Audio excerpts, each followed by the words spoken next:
Bonsoir à tous, lundi 30 juin, bienvenue dans le 7-8, votre édition d'information locale sur TV 78. Voici les titres. Les Yvelines placées en alerte rouge canicule jusque-là à l'orange. La vigilance changera de couleur demain à partir de midi. Ce mardi, le mercure continuera de grimper avec des températures qui devraient avoisiner les 40 degrés. Dans cette édition, quelques conseils pour faire face à cette vague de chaleur. Pas de miracle pour Carmat, le groupe français basé à Vélizy-Villacoublay s'est déclaré en cessation de paiement. L'entreprise qui produit et commercialise un cœur artificiel avait lancé une campagne de dons la semaine dernière pour assurer sa survie. Elle n'est pas parvenue à récolter les 3,5 millions d'euros manquant à sa trésorerie. Et puis jusqu'à samedi, le département des Yvelines organisait la première édition de ses marchés des producteurs. 5 communes ont accueilli l'événement qui met en valeur les produits du territoire. Dernière étape à Achères ce samedi où nous étions présents.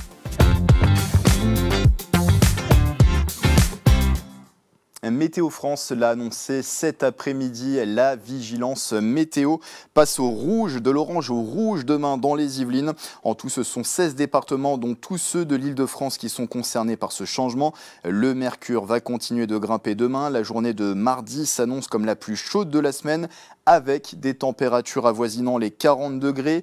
38 degrés sont annoncés dans le secteur de Mantes-la-Jolie et de Rambouillet, 37 degrés autour de Versailles et Houdan. La nuit prochaine, celle de lundi à mardi, risque d'être tropicale avec dès le matin 30 degrés au plus annoncés. Mercredi, la chaleur sera encore présente, mais les températures commenceront à redescendre. Comptez tout de même de 30 à 32 degrés au plus fort de la journée. Conséquence pour ces 2 journées, plusieurs villes des Yvelines recommandent aux parents qui le peuvent de garder leur enfant à domicile pour les journées de mardi et de mercredi.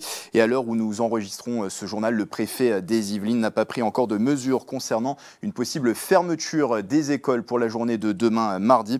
Et pour vous tenir bien sûr informés, n'hésitez pas à consulter nos réseaux sociaux. Les Yvelinois en tout cas aujourd'hui étaient déjà à la recherche de fraîcheur. Comment font-ils face à cette vague de chaleur ? Patrick Jacques de Dixmude et Maxence Delacroix vous ont posé la question ce matin à Guyancourt et Montigny-le-Bretonneux. C'est infernal. Oui. On va aller dans les magasins, c'est là qu'on est le mieux. Je le vis bien, il fait chaud et tout, c'est un peu lourd, mais franchement ça va. Il faut juste bien s'hydrater. La canicule, ça se passe que c'est l'horreur, il faut rester enfermé, cloîtré et que j'en ai marre. Heureusement que je bois, parce que ça serait la bérésine. Hein. Ça dépend où on est dans la ville. Par exemple, moi, je sais que j'habite à côté du parc. Donc, en vrai, c'est sympa d'avoir la nature à côté et de profiter d'ombre, de fraîcheur. Je vais me trouver un coin bien ombré dans les bois. Il fait frais dans les bois. Et je vais rester là-bas jusqu'à la nuit. Et face à cette forte chaleur, quelques conseils à adopter, notamment boire de l'eau régulièrement et éviter l'alcool qui favorise la déshydratation. N'oubliez pas non plus de vous alimenter en quantité suffisante. Passez du temps dans un endroit frais, notamment dans les cinémas, bibliothèques et supermarchés. Enfin, pensez à prendre et donner des nouvelles à vos proches régulièrement, surtout auprès des plus fragiles. Et d'ailleurs, pour les personnes les plus fragiles, il est possible de bénéficier d'un accompagnement personnalisé en vous inscrivant sur le registre communal auprès de votre mairie. Sont concernées les personnes de plus de 65 ans, celles de plus de 60 ans et reconnues inaptes au travail. Si vous êtes également en situation de handicap, plusieurs signaux doivent aussi vous alerter pendant cette période de canicule. Crampes, fatigue inhabituelle, maux de tête, fièvre supérieure à 38 degrés, vertige, nausées ou propos incohérents. Tout le monde peut être concerné, même les personnes en bonne santé. Soyez donc vigilants. En cas d'urgence, contactez le SAMU au 15, les pompiers au 18. Vous avez vu les numéros s'afficher, mais également le 112 qui est le numéro d'urgence commun à toute l'Europe. Sachez enfin qu'un numéro vert existe pour aussi avoir toutes les informations sur cette période de canicule. Canicule Info Service, tout simplement, est joignable au 0800 06 66 66, appel gratuit, entre 8h et 19h. Voilà ce qu'on pouvait vous dire sur cette actualité. Les Yvelines qui sont placés à partir de demain midi en alerte rouge à la canicule. Et donc, je vous le disais, une vigilance qui passe de l'orange au rouge demain à partir de midi. L'impact direct de l'arrêt de Carmat, c'est que c'est des vies sauvées en moins.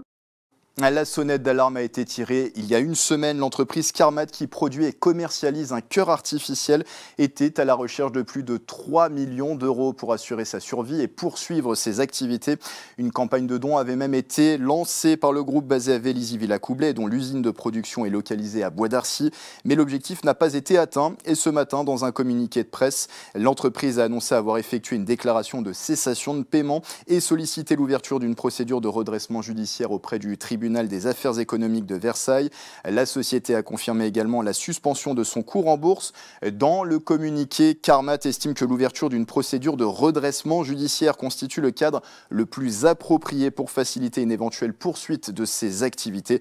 La société l'assure également, elle s'efforcera par ailleurs de continuer à assurer le support des patients qui bénéficient actuellement de son cœur artificiel. Depuis le début de son activité en 2008, plus de 120 patients en situation d'insuffisance cardiaque terminales ont été traités à travers le monde, dont plus de 70 au cours des 18 derniers mois. Dans le reste de l'actualité, Saint-Quentin-en-Yvelines affirme que ses finances se portent bien. L'agglomération a présenté lors de son dernier conseil communautaire un budget 2024 excédentaire. La collectivité va également poursuivre sa politique de désendettement. Thierry Michel, vice-président de l'agglomération, parle des ambitions fixées pour 2025. C'est au micro de Mélanie Poquet et de Sacha Polidori. Je rappelle quand même qu'on a désendetté Saint-Quentin-en-Yvelines de plus de 100 millions d'euros.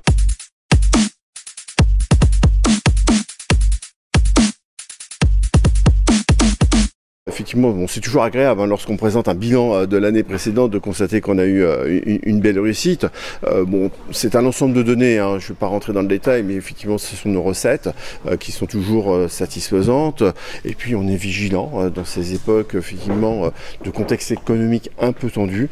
On a mis en place effectivement des stratégies pour commencer à réduire des dépenses sans trop pénaliser non plus la vie effectivement du territoire. La stratégie aujourd'hui d'investissement pour Saint-Quentin-en-Yvelines, c'est de porter des gros projets, c'est de rendre le territoire attractif.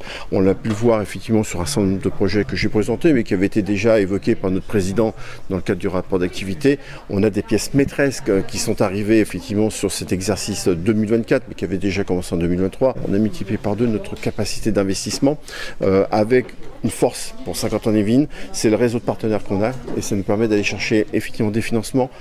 Plus de 54% de ces financements viennent de la région. C'est vrai que cette année, on n'a pas cette dépense Jeux Olympiques. On a pris des mesures pour être à l'aise sur un certain nombre de dépenses pour faire attention, parce que comme toujours, comme partout, on est vigilant. On pilote régulièrement pour faire en sorte de voir comment nous consommons nos crédits, comment rentrent les recettes, pour qu'on puisse effectivement ralentir si nécessaire. Mais on est sur un exercice 2025 où on n'a pas de forte inquiétude, parce qu'on a pris déjà des mesures. On est encore sur de forts investissements. Il y a des très beaux projets qui continuent d'être lancés et c'est pour ça que nous revenons un petit peu à la dette, parce que la dette est un outil intéressant lorsqu'il porte des grands projets avec une maîtrise de la dette. Je rappelle quand même qu'on a désendetté Saint-Quentin-en-Yvelines de plus de 100 millions d'euros.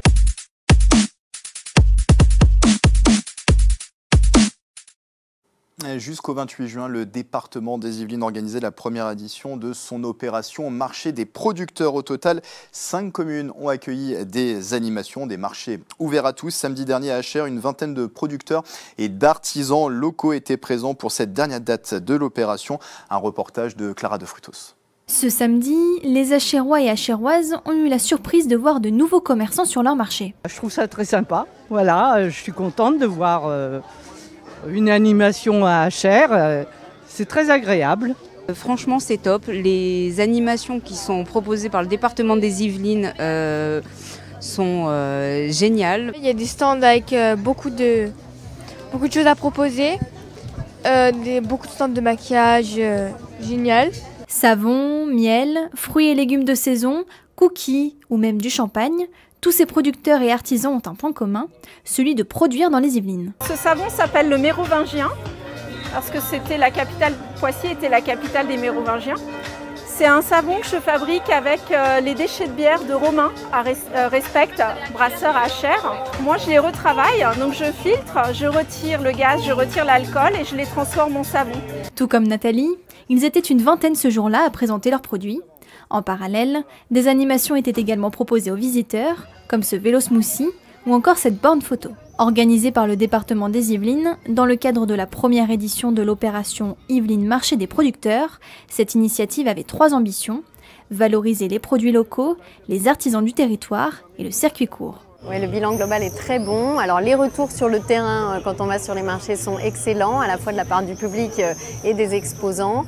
Et le bilan, c'est quand même près de 7000 visiteurs, ce qui sur une première édition est bon.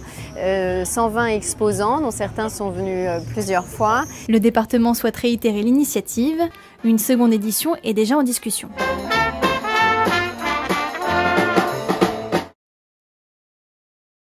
Et puis c'était également ce samedi, la ville de Saint-Rémy-les-Chevreuses organisait la 5e édition de sa fête du sport au complexe sportif des Trois-Rivières. Escalade, parcours de Ninja Warrior, Color Run ou encore tennis de table, de nombreuses initiations et démonstrations sportives étaient au programme. Et 10 associations sportives étaient également sur place pour présenter leur discipline. On écoute à ce propos le premier adjoint de la commune, Jacques Caou, au micro de Clara de Frutos. La place du sport, elle est centrale, parce que nous sommes dans les terres de Pierre de Coubertin. Donc on avait fêté les Jeux Olympiques l'année dernière, et puis nous avons de nombreux clubs sportifs, 32 très actifs. Le but de la fête du sport qu'on fait tous les ans, sauf l'année dernière pour les Jeux Olympiques, c'est justement de présenter aux parents et aux enfants les différents types d'activités sportives pour qu'ils puissent s'inscrire au forum ou même avant le forum et puissent découvrir un sport qu'ils ne connaissent pas forcément. Voilà, c'est la fin de ce journal. Merci de l'avoir suivi. Dans un instant authentique, suivi d'Instant Sport. Très belle soirée sur TV78.